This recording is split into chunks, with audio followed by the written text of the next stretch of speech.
As I mentioned, my name is Chelsea Silva, and I'm the Healthy Rivers Program Associate with River Network. To kick off today, I want to share that it is River Network's practice to begin our meetings by recognizing and acknowledging the Native peoples whose traditional territory includes the land and water on which we are meeting and who were the first protectors of the land and waters around us. I'm calling in from the traditional territories of the Eastern Shoshone and Goshute people, and we do this land acknowledgement out of recognition and respect for them. If you're interested, you can learn more about the lands that you currently occupy by visiting native/land.ca.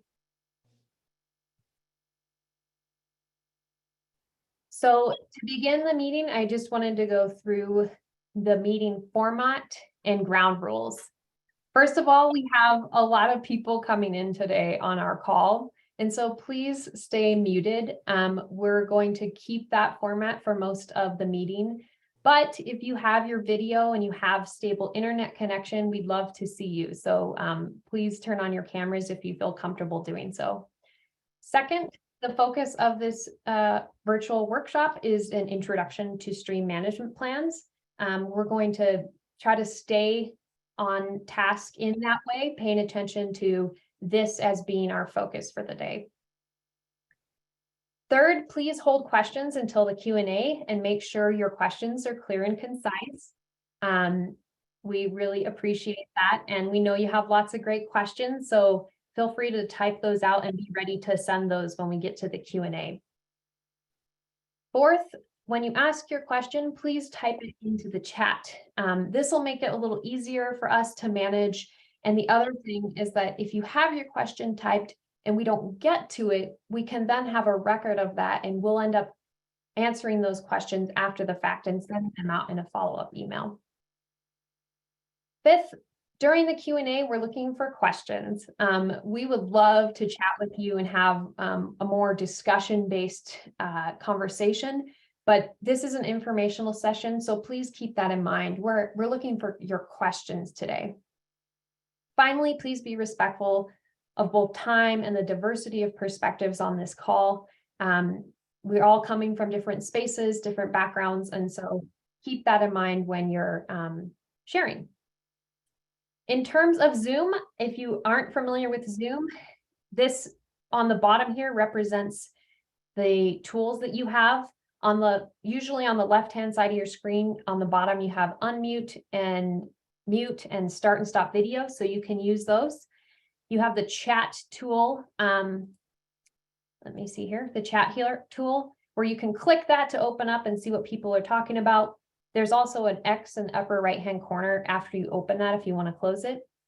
You can turn on closed captioning to see a live transcript, and then you can use these reactions as the presentations are going on. And eventually, when we get to the Q&A, if you're having trouble typing your questions into the chat or you're calling in on the phone, you can use the raise hand tool in the reactions to ask your questions. With that, my hope today is that you can introduce yourself, and do that by finding your photograph in the tiles of images. And in the upper right-hand corner, you can find 3 dots. Click those and then scroll down to rename, and please add your name and organization. And in this way, as we're going through the meeting, we can know where people are coming from and your names. As you're doing that, I'm going to exit this full screen, because what I want to do is a poll. So if you haven't done a poll before, what's going to happen is the poll launches in front of you, and what you can do is answer these 3 questions. What is your background or affiliation? What is your level of knowledge about stream management plan? And are you planning to submit a water plan grant to CWCB for an SMP on December 1st? I'll give you about 30 seconds to complete that.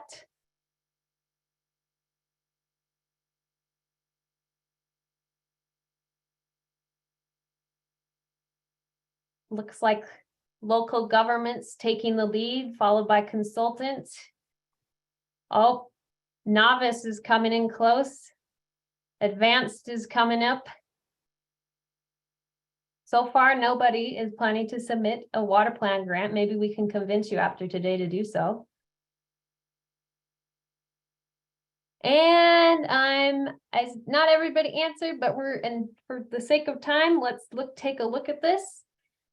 Looks like we have 38% are consultants, just a few roundtable representatives, almost 20% from NGOs, 38% from government, and we don't have anybody from ag, and other was in here. If you were a person who wrote other, I'd love for you to drop that in the chat if you can. And we have a good range of folks in terms of your level of knowledge related to SMPs, which is great. And like I said, nobody's planning to submit, but that is just fine. Okay. Thank you for participating in that poll. That really helps us think through how we present our information today. So I'm going to jump back into our screen. Stacy, can you give me a thumbs up? Can you see this? Excellent. Okay. Moving on to our agenda for today. So we went through some welcome and introductions. I'm going to introduce you to our team.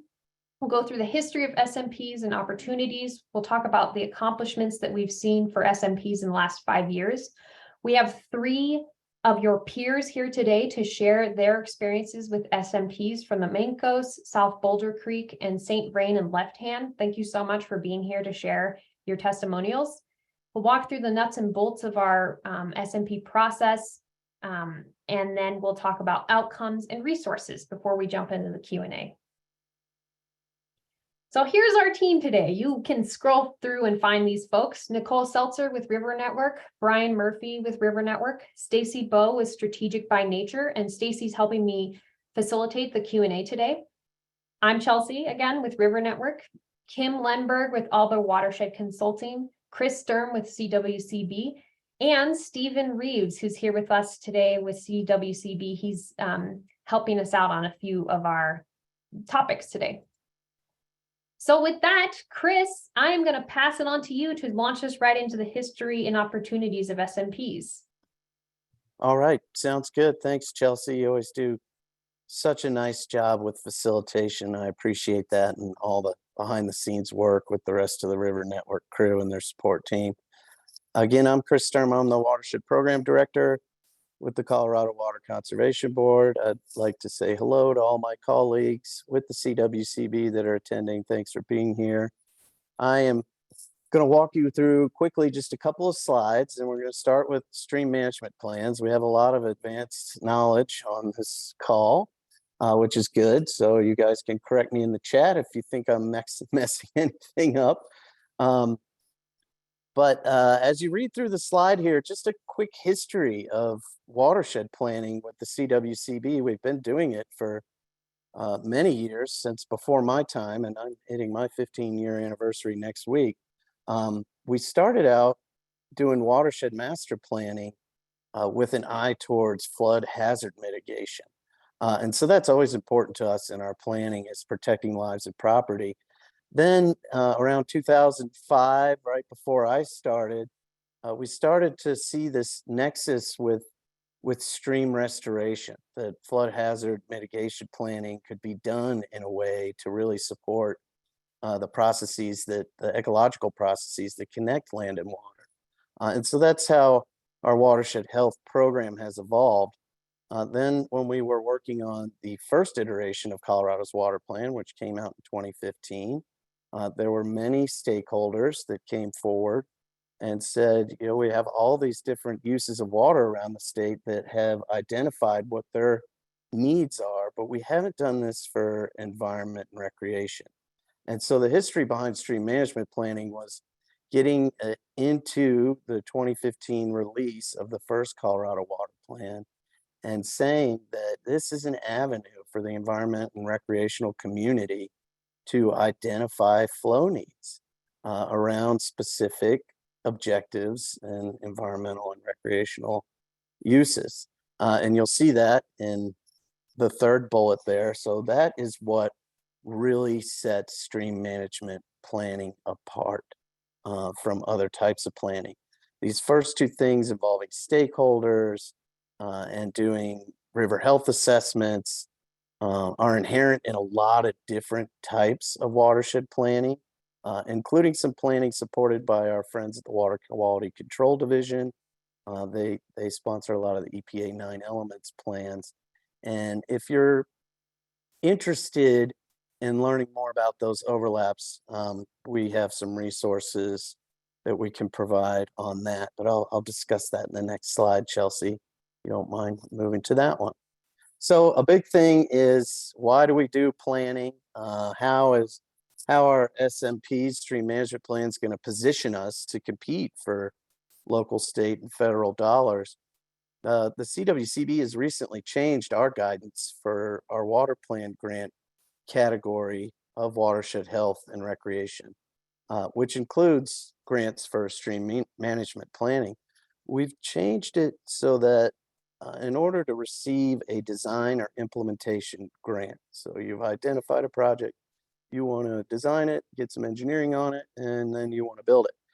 In order to receive funding for those types of grants, you have to demonstrate that you have been through some type of stakeholder-led planning process that has identified the project for which you want to design and implement. I think a lot of other funding resources are trending in this direction. It's for many different reasons, but that stakeholder collaborative piece is a very important part. Having buy-off from your local community, your local watershed, is super important when you're identifying projects, and certainly something that the CWCB has been looking at for a long time. It's not a really big investment to do planning when you look at the amount of projects that come out of it. And Kim Lenberg's on the call, and thank you so much, Kim, for running some numbers for us on the stream management plans that are already out there. They have identified so many projects that the planning cost to get to that identification is 1% or less of the cost of the projects that have been identified so far. And I suspect that number is going to shrink even more as we fine tune the types of projects, or we fine tune the number of projects coming out of our plans. Quickly, I'll say that we're on our first update, so second iteration of Colorado's water plan, and that's going to be coming out later this year. And in that, we have some ideas on how to continue to support the stream management plan process.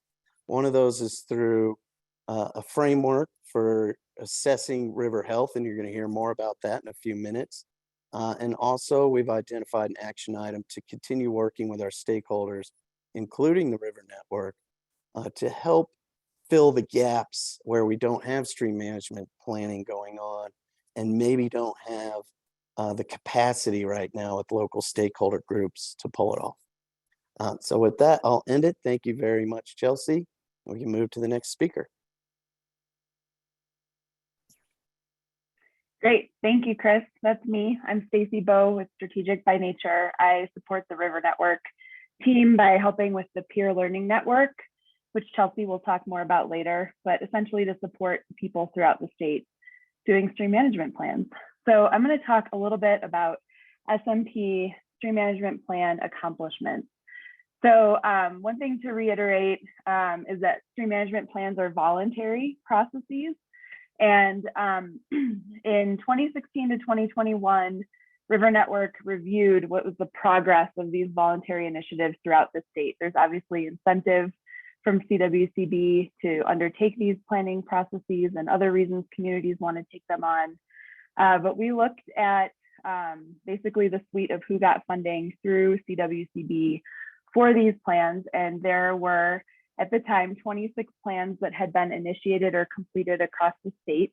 And those contributed $8 million investment into those communities. Half of that money came from CWCB, and a little less than half came from local cash or in-kind contributions from communities to undertake these processes. And Out of the 11 at the time that had been completed, there were 269 project recommendations. And Kim's going to go more into the details of those later, but a lot of these projects are multi-benefit, which really shows that the outcomes of these planning processes are benefiting all water uses, not just environment and recreation. We are in the process of updating this information, but can tell you that now we have 30 different planning processes happening across the state or are in pre-planning to get initiated, and over 300 project recommendations that are resulting from the plans that have been completed. You can go to the next slide, please. So besides projects, there's been a lot of community and other gains that stream management planning coalitions or communities are attributing to their process. As Chris mentioned, these communities are well positioned to access funding for their projects, and that's mainly because they've completed a community-driven or stakeholder-led process. Having done research on a lot of the new federal funding that's coming down the pipe through the Infrastructure and Jobs Act and Inflation Reduction Act, a lot of those grants are going to require stakeholder processes to have happened before your project is considered to be shovel ready. So having a plan like this in place can be really useful to a community. Many SMPs also boast an increased level of understanding and trust among stakeholders and community members, claiming that their SMP brought together diverse people and groups that traditionally don't work with each other on these issues. Additionally, there have been innovations and interest in trying new things. We've seen a lot of communities take up ideas and ways to use technology to engage their community members and get their input and map community values in a way that hasn't been done before. And we're also seeing more communities considering the interaction between forest health and the health of their rivers and what they can be doing to minimize impacts from wildfire and other issues that they're seeing in their watershed. And there's also data, technology, and information benefits that these plans have had. So finding new ways to use data and inform decisions or getting better data. One example is on the Yampa River. Their assessment highlighted a regular exceedance of water temperature standards, but they couldn't figure out what the cause of it was. But they were able, through their process, to use a combination of models to identify ways that they could reduce water temperature. And that was a big win for the community and protecting fisheries in their community. So with that, I'm going to actually pass it to Gretchen Rank with the Mancos Conservation District, and she's going to talk about the Mancos SMP and some of the gains and benefits that they've seen for their community. Thank you, Stacey. So when the Mancos Watershed Group decided to embark on a stream management plan for the Mancos River, it was really a logical choice that the Mancos Conservation District kind of take the lead on that, mostly because around 95% of our water within our basin is in agriculture, and that's where our mission and vision really lie. So we recognized also that agricultural producers are usually asked to volunteer for these planning processes. And so sometimes that can be challenging for them with seasons, agricultural production, some of them having secondary jobs. And so we talked to CWCB about this idea of hiring an agricultural consultant. This person would have a specific job, specific qualifications, but would really be that voice for agriculture at those watershed meetings. We were able to find an individual who has water rights on several irrigation ditch companies, several small irrigation reservoirs, and is also on the board of our local rural municipal water company. This person had the task of performing strategic outreach to our community and specifically the ag and water rights holders within our basin, not necessarily to speak for ag, but to really be that conduit, collecting feedback, collecting information, and bringing that back to the watershed group. Out of those conversations, our ag coordinator and multiple ag producers were able to come together and create an agricultural action plan within phase 1. This action plan made some recommendations around robust educational programs for managing the system, looking at loss studies and timing within our system, outdated storage and infrastructure, creating a measurement network and increasing telemetry so that we really know where the water is going and when it's going there.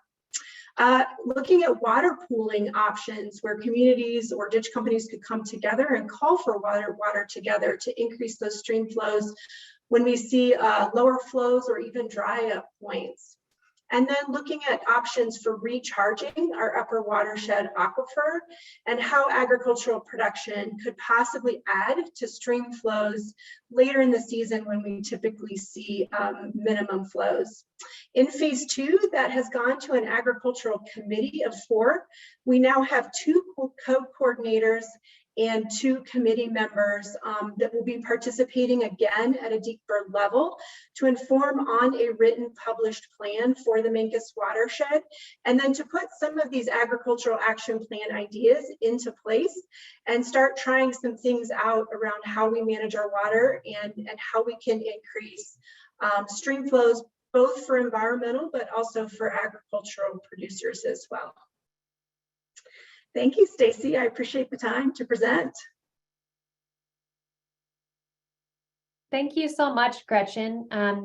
We will move into talking about the nuts and bolts, and we will hear from Brian Murphy for this section.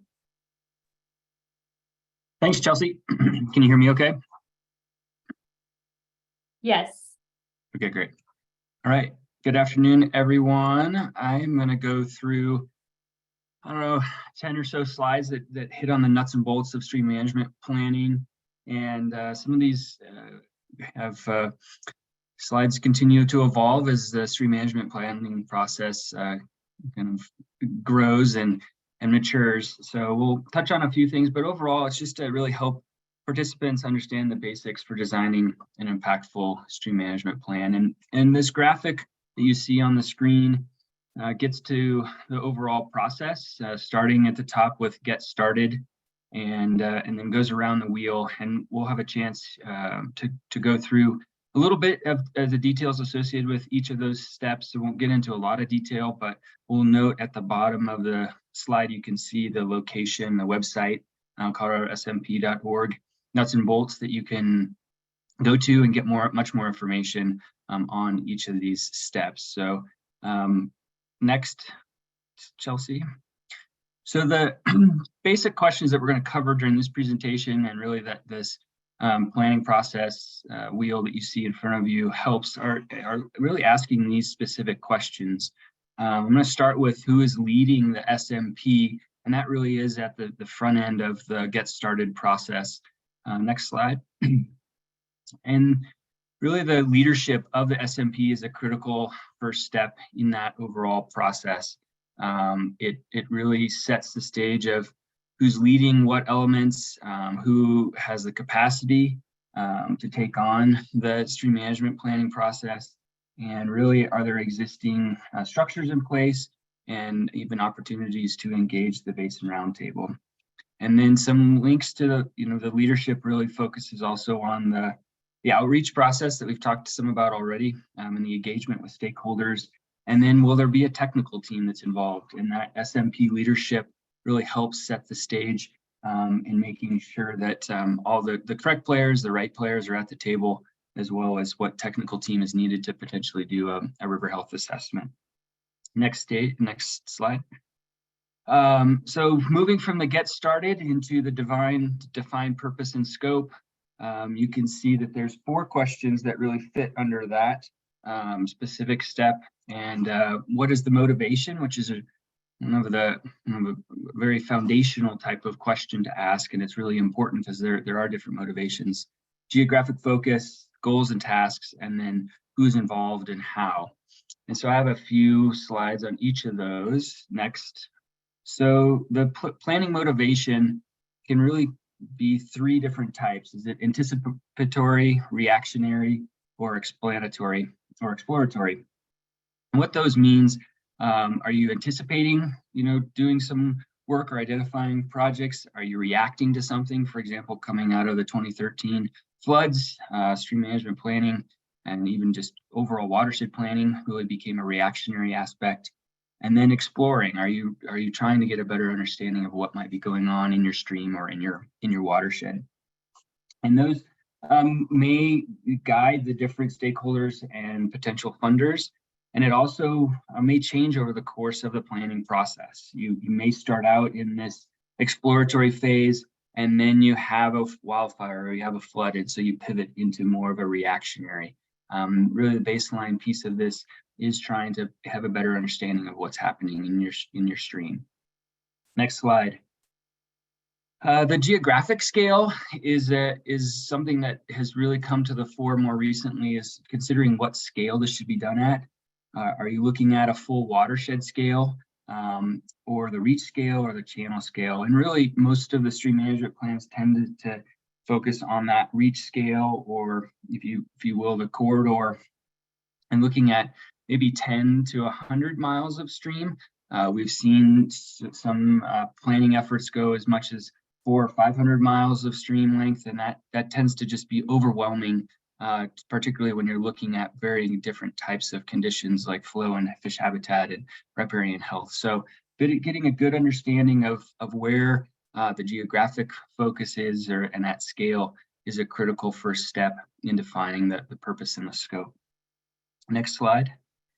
Moving on to goals and tasks. Common goals can be environmental flows, restoring fisheries, infrastructure, updates for irrigation, or riparian corridor restoration, floodplain reconnection are some of the common goals.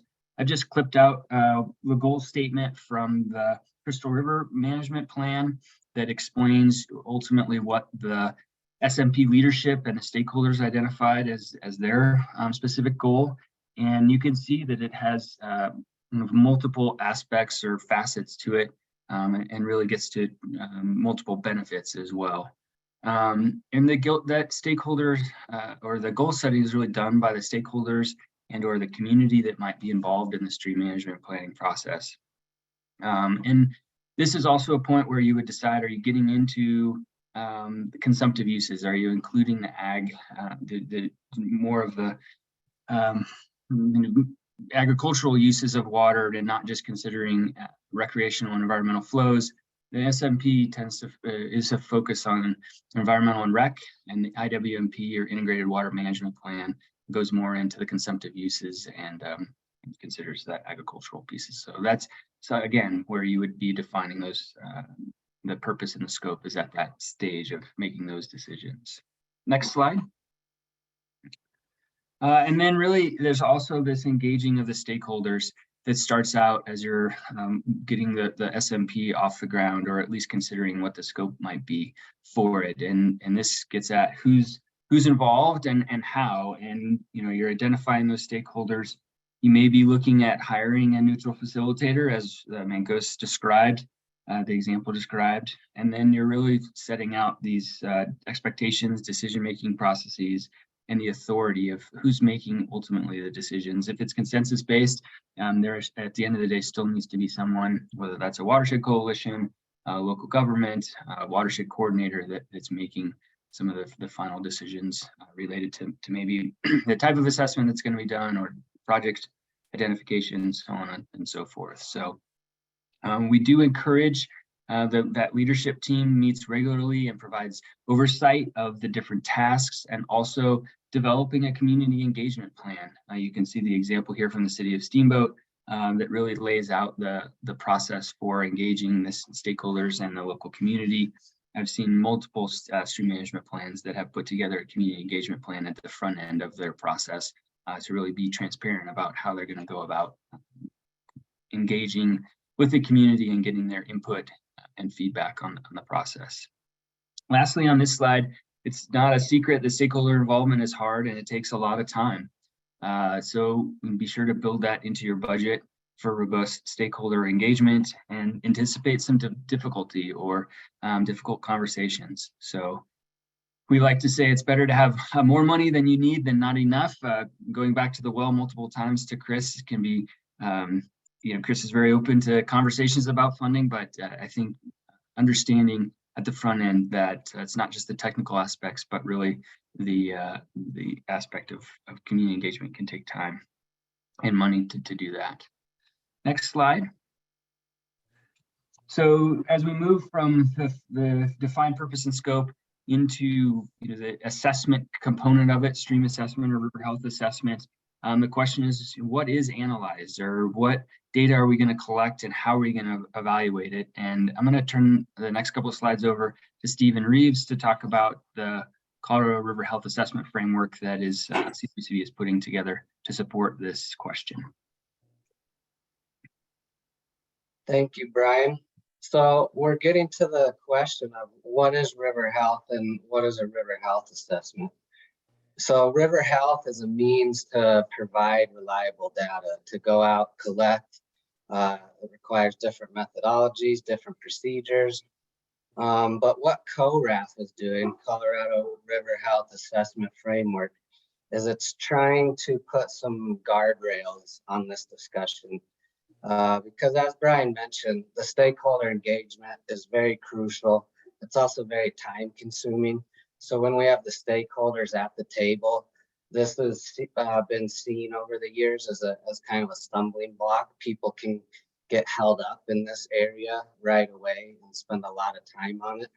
So CORAF is going to try to make this a little smoother process and get the stakeholders and the technical assessment team to start talking the same language and make sure that the stakeholders' needs and values are being met with the right data collection. And when we think of health of the river, we can think of health of ourselves, of a human health assessment. Even if recreation and fishing, if that's stakeholders' values, it still boils down to collecting baseline data. You know, when we go to our doctors for physicals, we're getting blood work done, we're getting our blood pressure, we're getting baseline data. And then if we find something through that baseline data that needs a higher level of assessment, we can do that. But without collecting baseline data over time, you don't have the ability to see trends. You don't have the ability to understand how the health of your river is performing. So collecting data at different levels, at different time frames is a really key component here. Next slide, please, Chelsea. So what CORAF is starting to line out is it's going to come up with this spatially varied and conceptually varied framework in order for stakeholders to understand that although these indicators might not exactly align with their values, it really is what the data is showing you. So understanding that we can be looking at the watershed, the riverscape, or the channel, and these variables that are dependent on those geospatial scales. They all have sub-variables and they all have different methodologies to collect different metrics. So it can be a complicated process, but we're trying to get 80% of the work done so that the conversation can move forward without so many hurdles. And then there's a lot of space for the sub-variables and the metrics to be hashed out and dialed out between the stakeholders and the technical group to really make sure that the budget concerns and the data collection concerns are met in order to come up with a robust river health assessment that answers all the goals and that help move the SMP process forward and can continue that cycle as data is collected. So that's all I have for CORAF. I'll put in the chat a link to the Colorado Water Plan draft update. And if you're interested, CORAF is action item 3.1 in thriving watersheds. So back to Brian. Thank you guys. Thanks, Stephen. I just have a few more slides here. We're going to move along the roadmap here, SMP roadmap of looking at objectives and measurable results. So coming out of the assessment, once you've done an assessment, and as Stephen got into, whether it's a really detailed assessment or maybe it's more on the qualitative windshield type of assessments, just trying to get an understanding of some baseline data. You can start to think about what problems are to be solved. And some of those may have already been identified depending on the type of planning efforts that have gone on previously or your understanding of the streams. And then from there, also what actions are on or off the table. And so those are the next two steps in that process. And if you go to the next slide, Chelsea, I'll talk a little bit about, this is an example from a stream management plan that you really distills all the information down, even from what objectives need to be addressed, and they have codes for those, what a location, who are the principal partners, and what are potential implementation steps. And one of the things that's interesting for this is down in the CWCB metadata is, what's the project type? And so really trying to get more clear coming out of the assessment, where are the problems and what are the type of opportunities or projects that can be implemented to address whatever the goals of the stream management plan might be. And really leveraging that data gathered in the assessment to inform the opportunities, locations, and priorities for projects and actions. You really will need to foster an understanding of the data among stakeholders, identify planning objectives that are measurable, and also identify metrics for evaluation. So how do you prioritize where you might do projects in the watershed? And so next slide. This, didn't get moved. There is a slide that will be coming up here in a minute that shows where the different types of opportunities are for stream management plan. I might have you flip down just a couple of slides. I must not have moved it up yet, Chelsea. I think, Brian, is that with the bar graph? Yeah, I was just going to show that, and then we can also use it as well. Okay, yeah, Kim will use it later, but I'm happy to share that. Yeah, just a real quick show the different project types that are out there. This is a slide that has varying uses, and Kim will talk a little bit more about the specifics of it, but you can see all the different types of project recommendations that can come out of a stream management plan, and whether those are specific implementation projects or strategies. This really gets to what actions are on and off the table, and what actions may come from stakeholders, from the roundtable, for further studies or engineering evaluations. And this also gets to the point of prioritization for feasibility and potential benefits and impacts. One tip that's come out of this is, you could consider implementing a project while you're doing your SMP. That helps. This learning by doing keeps stakeholders engaged. So if there's a easy to be cliche, low-hanging fruit project that could be funded and demonstrate the value coming out of a stream management plan, that's also something that we've seen be successful in keeping momentum and stakeholders engaged, and finding your way through the funding process to do that. So with that, that's the end of my slides. If you want to flip back to that South Boulder Creek, I'll end there and look forward to taking any questions at the end.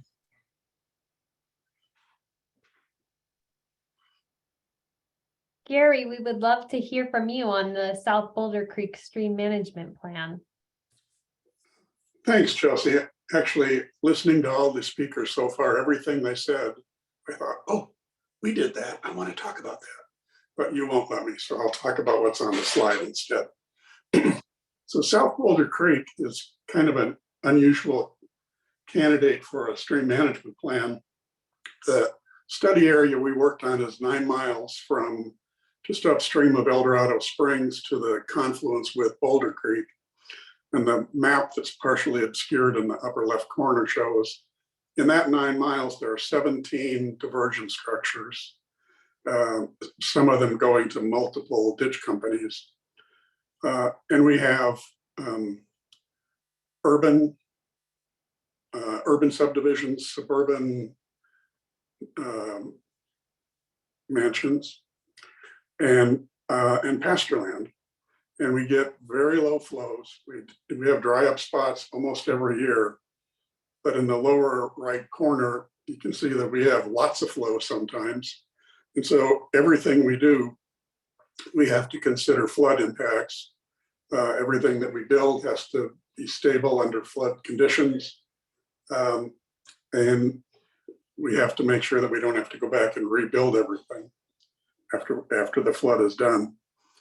So the reason that South Boulder Creek was a candidate for a stream management plan is in about 2000, plus or minus, Denver Water started the process of permitting an expansion to Gross Reservoir, which is on South Boulder Creek. After 20 years, they're done. They're actually starting construction. But during that time, as part of the mitigation for the construction impacts, Denver Water, City of Boulder, and City of Lafayette agreed on an intergovernmental agreement that would provide storage in the expanded Gross Reservoir for Boulder and Lafayette to store existing eastern slope water rights, and then release it through the year to try and prevent dry ups and try and maintain the minimum flows that came out of the whole environmental assessment of this. So we started with target flows already established and known areas that needed to be addressed. And so we focused on how are we going to do that? Who's going to do it? How are we going to do it? What's the priority? Because we're totally aimed at projects. So we did the SMP in 2 phases. The first phase, we started off with talking to people. Who all's involved? We had, as I said before, 17 plus ditch companies. We had many dozens of riparian landowners, and all of them had to be on board to do anything because it's their stuff, not our stuff. So we had a multi-tier communications plan that really was a lot of work. And fortunately, we had budget for it because it was free. It was all done, mostly done by volunteers from Trout Unlimited. And we also did existing conditions inventory, and we developed our river health assessment process. Unfortunately, when we were doing that, CORAF was not in place yet. So we started with FactStream and modified it with a bunch of other things and got our own stream health assessment tool, which worked really well for us. Hey, Gary, yes, ma'am. you can have about 30 seconds.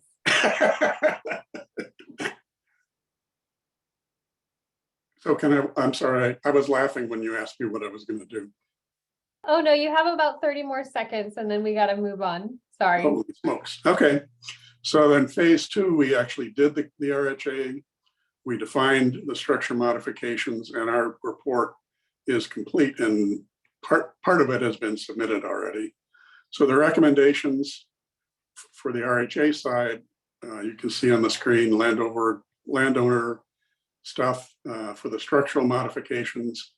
The structure you see in the upper right corner is our first project, and that structure will be completely removed and replaced with just a roughened string. And I forgot to start my own timer, so I'll quit. Thank you so much, Gary. Yeah, well, if people have more questions, we will definitely get to those. So I know, Brian, that could you round this out in about 30 seconds? Thank you. I'll try to do it in 25, Chelsea, just for you. So we've touched on, just at a very high level, the 5 steps to get to identifying projects. And then the last 3 steps are implementing priority actions, monitoring those actions, and then managing adaptively. And what I want to say, we don't have any additional content on those 3 steps, but feel free to go to the nuts and bolts section on smp.org. And once you do a project, it doesn't mean that you have to wait to do another project and have all of the projects completed coming out of the SMP before you monitor and manage adaptively. The point is, once you implement a project, is to monitor that project and adapt to it, or as you do a series of projects. So just to keep that in mind, and also that you can do these in chunks. They don't have to necessarily be all the assessment rolled into to a full SMP. You can do the scoping and the assessing as different phases before you actually jump into a full stream management plan. So.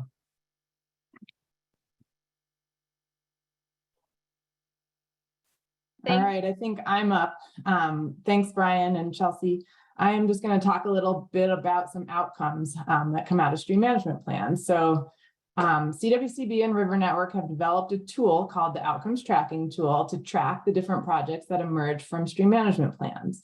And the purpose of this tool is really to help the state, SMP leads, and the public even understand the number and types of implementation projects that have resulted directly from SMPs.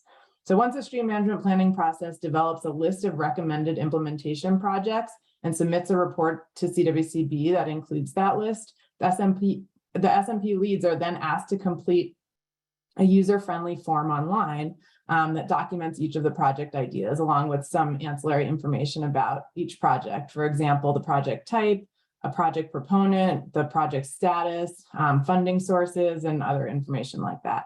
So on this slide are just a couple screen captures of part of the tool. And then the database created by this tool is updated approximately annually. It kind of depends on the stream management plan and what phase they're in. And we're working on our first round of updates now. So some of the numbers that we presented earlier and that I'm going to present are a little bit out of date, but still valid. So Chelsea, if you could go to the next slide, please. So based on the last round, as Stacy mentioned earlier, there were 269 project recommendations that came out of 11 completed SMPs.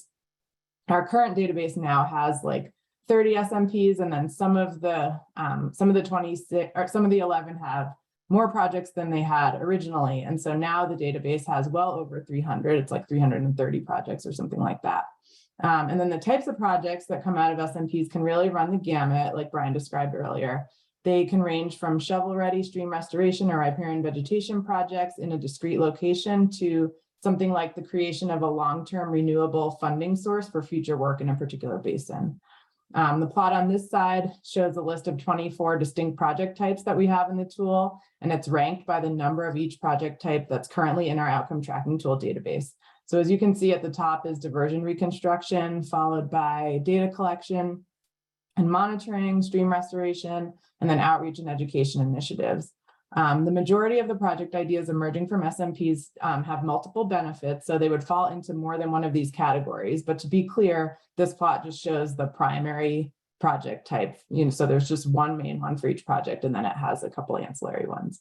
And as of the first iteration of the outcome tracking tool, some level of funding had been secured for about a quarter of these recommendations, but I'm sure that number is quite a bit higher now. Okay, you can go to the next slide, Chelsea. Thanks. So I just wanted to share a couple of specific project examples. There are so many to choose from, but these seem particularly interesting and innovative to me. The first is the Conejos River Winter Flow Program. This is a program to increase flows to maintain aquatic habitat for trout and other species during critical winter months when the flows are typically at their lowest. And so this program is led by Trout Unlimited and actually already existed prior to the SMP effort. But the SMP has really been instrumental in maintaining and even enhancing the program, specifically because as part of the SMP, they conducted flow monitoring using R2Cross to quantify the range of flow needs for specific species. So previously, TU was just sort of getting as much water as they could from reservoir releases, but the SMP really helped derive a minimum flow number to make the case for more consistent releases of a specific magnitude. And I think this is a really good example of where an SMP can add value to and even enhance a program that already exists. And then the other example I have on here is actually a set of several project recommendations in the Middle Colorado SMP, whose goal is to support native fish.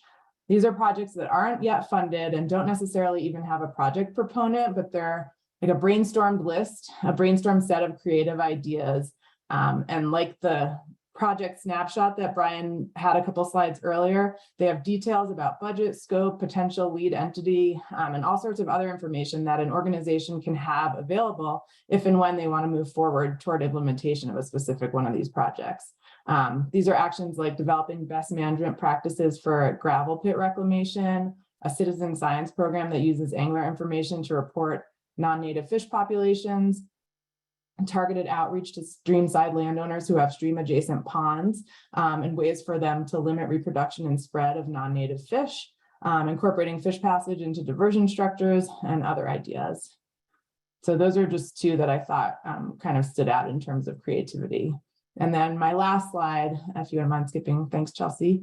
Everyone always wants to know about funding. So this one just shows the diversity of projected funding sources that groups are capitalizing on to meet their project goals. As you can see, not any one funding category takes up too much of the pie.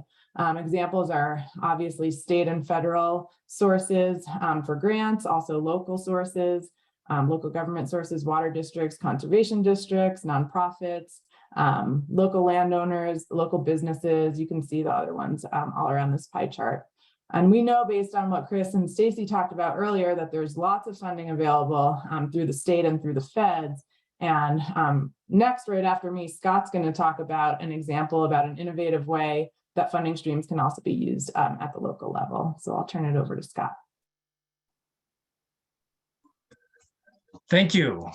So for my one slide, I was just going to have a picture of Jerry Maguire saying, "Show me the money," because that's kind of what stream management, our stream management plan has allowed us to get to. We've had really, really good success in taking a stream management plan, which was collaboratively developed for the St. Vrain and Left Hand Water, or our whole watershed. My water conservancy district led the effort. But we finished that in 2020 was the final report. And that long project list, it identified a whole bunch of projects. We were able to take that to our voters. So as a water conservancy district, we are funded through mill levies, and we asked our voters, are you willing to increase our mill levy to cover all of these great projects? And 68% voted yes. And that was an awesome vote of confidence in our district, but really in the stream management plan process and the collaborative effort that went into that. So what that resulted in is $30 million over 10 years. And so we were ecstatic about that. And there's tons of work that we are digging into and ways of implementing the stream management plan to leverage that money to get projects built. And then recently, we've also been able to leverage that even more through the NRCS PL 566 program. It's their watershed program. The NRCS actually reached out to us earlier this year, and we talked to them. They said, hey, we want to expand this program in Colorado.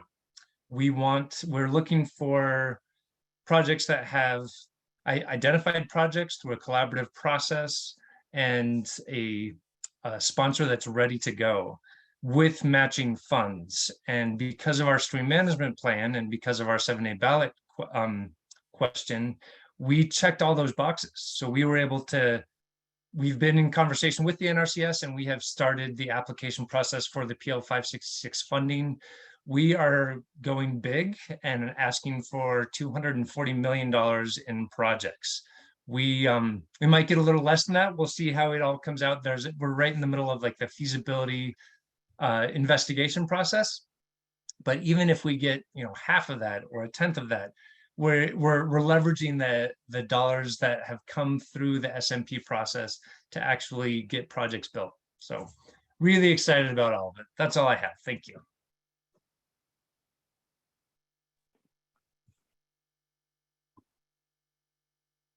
Thank you, Scott. All right. Sorry, Chelsea. Thanks for that, Scott. I've got this slide and I'm going to make it quick because of time. We want to hear your questions. I'm going to put in the chat a link to some pre-planning questions, and a lot of Brian's slides address these in the getting started part of the planning wheel.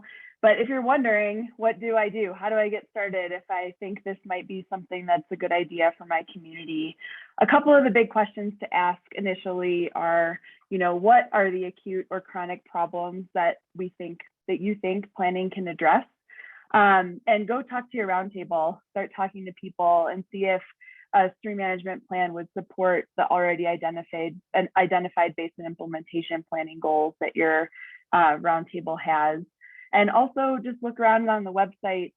We've put that in the chat a couple times, but look at other stream management plans and see if there's some that are similar to outcomes that you might want to seek for your community. And then really ask the question about capacity. These are no small feats and they can take time. I think the goal time frame would be about 18 months, but we've certainly seen others take longer. And so really understanding whether you or others in your community have the motivation and capacity to take this on is a really good first step, in addition to figuring out where you're going to be able to get the funding to support this type of work. But that planning document can really give you some detailed questions to start checking through, kind of a readiness assessment, if you will. And hopefully that's a useful resource. So with that, I'll turn it over to Chelsea.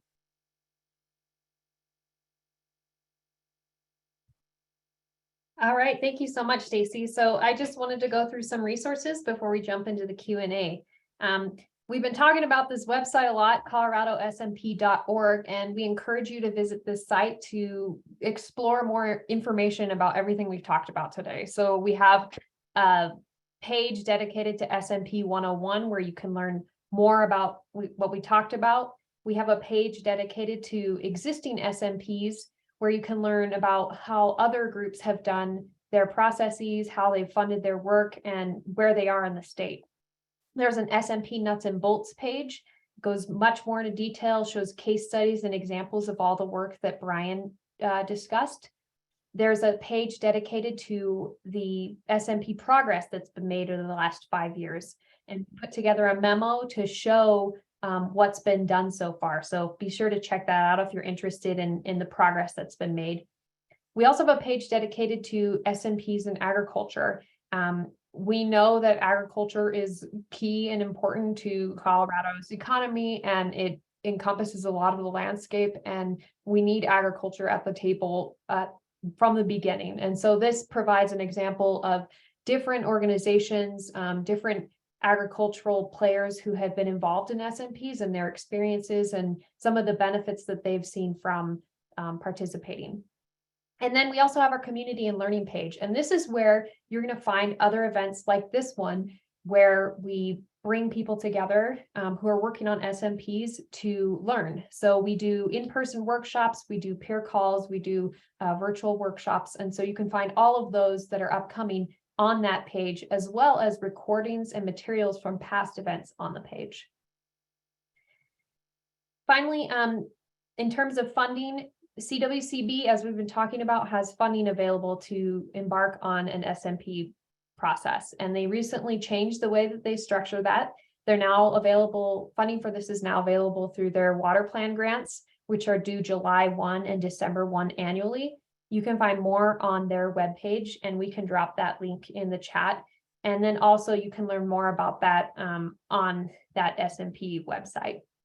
Our peer learning network is essentially, it's for SMP players to learn from one another. So we do host these events that I mentioned on our community and learning page, but we also have a network dedicated to SMP leads. So if you're an SMP lead, we can add you to our network and get you connected so that you can work with other SMP leads on your work. And then to close, River Network is not the only one providing this kind of support. We have support coming from Trout Unlimited, Audubon Society, and your local conservation district. So be sure to look at your whole suite of options in terms of getting support for this work. With that, I am going to say thank you for participating and we are going to open it up to questions. But what I want to share before we do is just to remind you, in terms of asking your question, we would love for you to drop those in the chat. If you're on the phone, you can raise your hand using the raise hand tool, which is *9 if you're on the phone.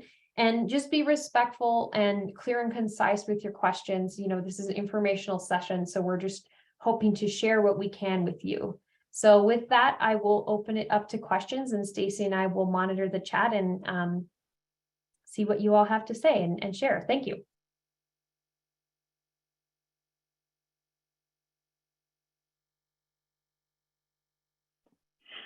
Chelsea, do you want to, we could start off while people are typing with a question that comes up a lot.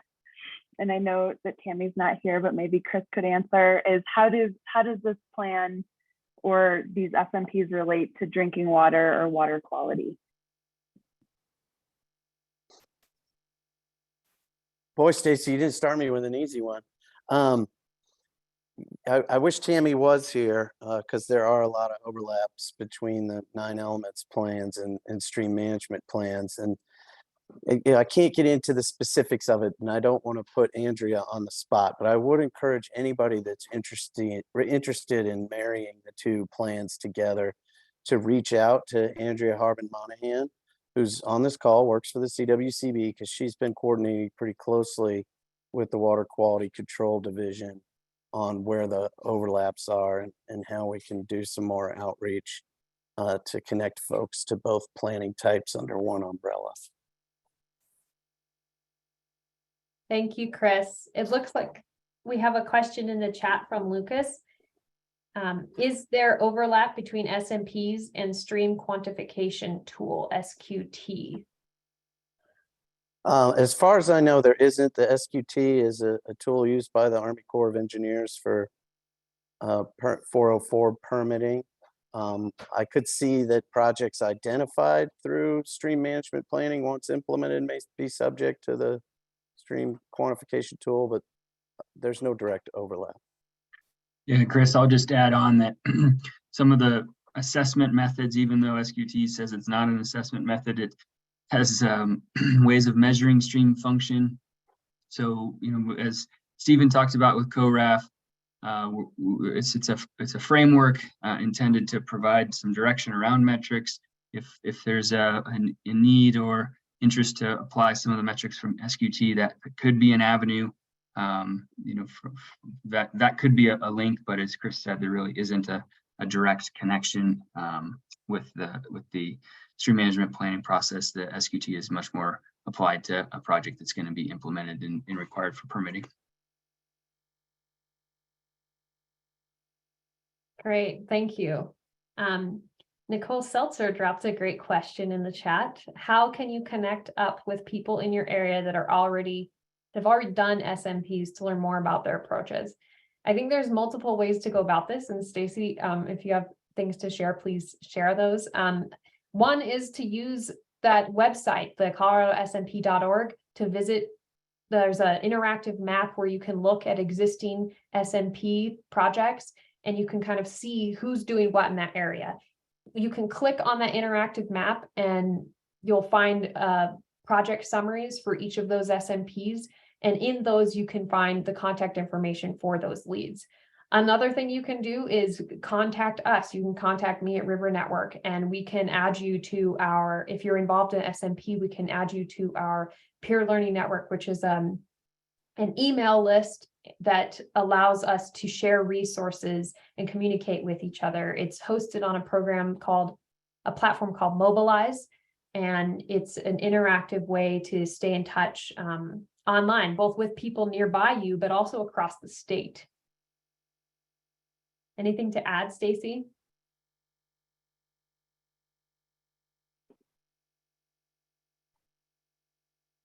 I would also say, I guess I would add, plugging into your local roundtable, and that's often a forum in place for people to share information on how projects are going and lessons learned and things like that. So I think that would be a good place to plug in.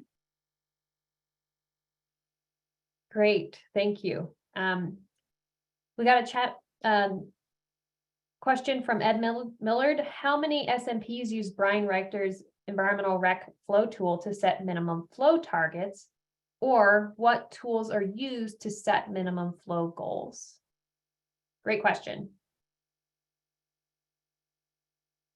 I'm gonna maybe put either Kim or Seth Mason on the spot. And I know Seth, you've looked at a lot of different approaches to flow targets. I don't know if you have any off the cuff thoughts on that question. Or Kim, you've looked at a lot of the results from SMPs. If you have any thoughts on that. I'm happy to jump in, then turn it over to Kim. Yeah, there are a multitude of methods that you could use to do that work. R2 cross is the common one used in Colorado. I believe Brian Richter's methods were hydrology based, kind of a comparison of what you expect the natural condition to look like versus your present condition, and you may peg the minimum flow to look like your natural minimum flow or some acceptable departure from that. You might also use other types of habitat modeling tools that are analogous but maybe more complicated than R2 cross. There are many, and each one may have its own kind of limitations that would be relevant to your project.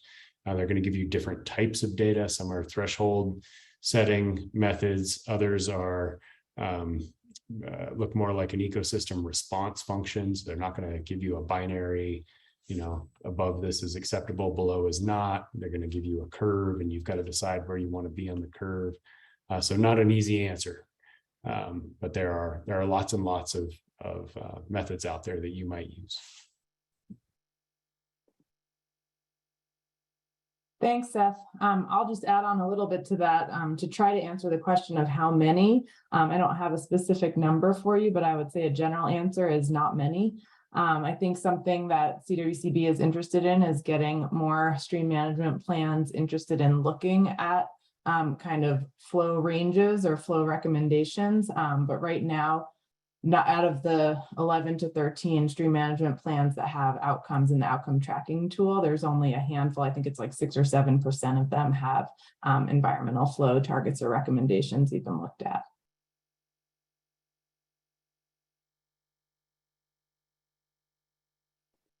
All right, I don't see any questions in the chat, so I'm going to ask one that came in during registration. And this may be directed to Nicole or Chris, but what funding sources have you seen groups using to facilitate the long-term goals and implementation planning or implementation of projects in their stream management plans?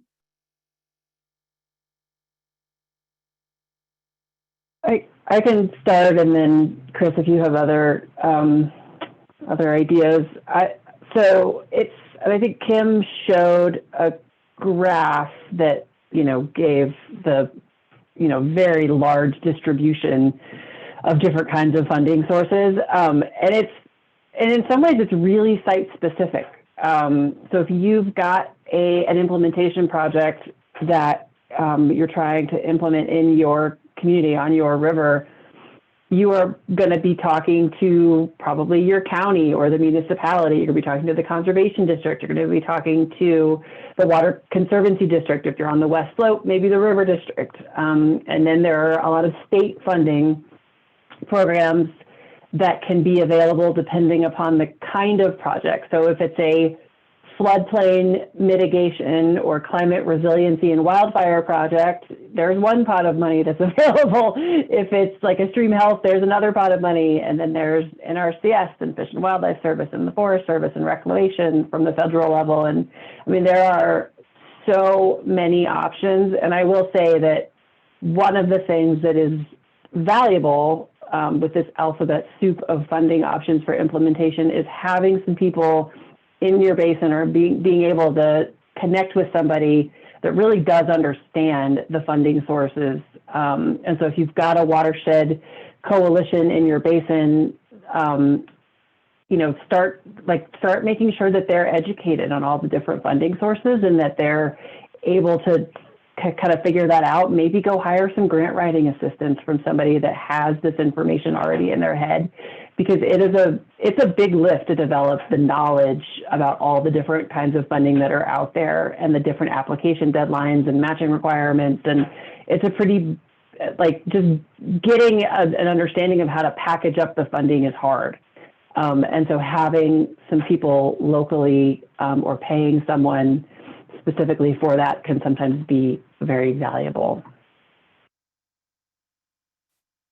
And I'll add to that that those that are savvy with where the funding's coming from and when are going to compete for it the best. So I'm putting a link to the CWCB's new federal technical assistant grant opportunity in the chat.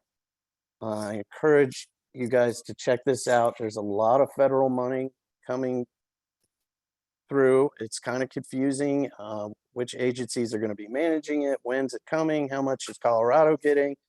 On this page I just provided is the Water Funding Opportunity Navigator. Spend a little bit of time with that, but also look at the CWCB's new grant opportunity for local capacity that can help connect you to these federal grant dollars and could be really valuable to get your shovel ready stuff moving, because that's what the feds want through this new legislation. Thank you both. Those are great insights. And I want to just piggyback off that, because I think this is an interesting question from Anna, that we know that CWC understands the value and weight of an SMP, but do we know if other funding agencies really understands SMPs?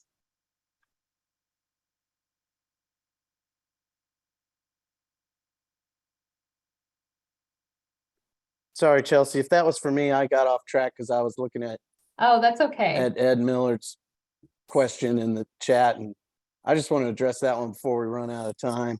I don't know of any SMPs that have identified the transfer of water from ag to maintain minimum flows, and that is not a primary goal of these plans. But sorry, Chelsea, let's go back to yours if that was for me. I apologize. Oh yeah, no, that's okay. Essentially, we know that CWC understands the weight and value of an SMP. Do you have a sense of whether or not other funding agencies like NFWF, CPW, Wetlands, and others understand these SMPs? I think that the National Fish and Wildlife Foundation understands the value of the projects that are being identified through SMPs as it relates to their mission. And they are certainly entertaining funding of those projects as they're presented through their application process. CPW is certainly aware of SMPs and in many cases have their own area biologists attending meetings when they can. They're a very, very important local stakeholder as you're moving into the SMP process. I would love to actually just build on that super fast. Anna, if there are entities that you think should know more about the value of these planning processes, but you don't think do, reach out to myself or Chelsea, and I would love to have a conversation about how we talk a little, to the right entities to raise a little bit more interest in helping to fund these kinds of planning efforts, because there is a match requirement for the CWCB grants for this. And so we're always looking for other entities that see the value of planning and can help provide that match for entities around the state.